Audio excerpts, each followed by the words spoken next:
ఇప్పుడు సరే party suspend చేసింది, ఇప్పుడు పార్టీలో లేడు. ఓకే. ఇప్పుడు ఒకవేళ రాజాసింగ్ పార్టీ పెడితే ఎట్లుంటుంది?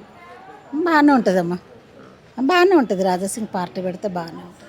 ఆయనకు వచ్చే అవకాశం ఆయనకే వస్తుంది కదా. ఆయన ఏ పార్టీకి పోయినా కానీ ఆయన బలం ఆయనకే ఉంటుంది కదా కదా మరి. ఒకవేళ వేరే పార్టీకి పోతే ఏ పార్టీకి పోతే బాగుంటుంది?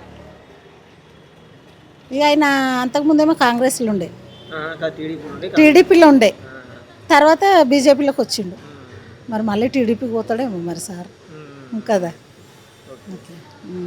అంటే ఇప్పుడు ఒకవేళ శివసేన అని పేరు ఏర్పడుతుంది, ఓకే. శివసేన తెలుసు కదా మీకు పార్టీ, శివసేన తెలుసు, దానిలో పోతే ఎట్లుంటుంది? అది కూడా బాగానే ఉంటుంది. శివసేన కూడా బాగానే ఉంటుంది. అక్కడ ఏరియా అంతా ధూళిపేట ఇదంతా శివసేన అని బాగా ఇది చేస్తారు కదా వాళ్ళు. తెలుసు.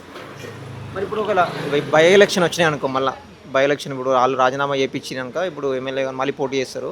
ఒకవేళ మనకి రాజాసింగ్ గెలిచే అవకాశం ఉందా? మళ్ళీ బీజేపీ నుంచి మాధవిలత నిల్చుంటా ఉంటుంది. మాధవిలత తెలుసు కదా మీకు, ఎంపీగా పోటీ చేసింది హైదరాబాద్.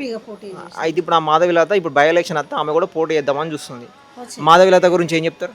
మాధవిలత గురించి అంటే ఇప్పుడు మాధవిలత కూడా మొన్న మంచి సీట్లతోనే వచ్చింది. ఆమె గెలిచినా పర్వాలే. ఇప్పుడు ఎందుకంటే ఈయన రాజాసింగ్ 10 సంవత్సరాల నుంచి ఉన్నాడు కదా, ఒక ఛాన్స్ ఆమెకు కూడా ఇస్తే బాగానే ఉంటుంది. ఇవ్వాలంటే ఇవ్వాలి.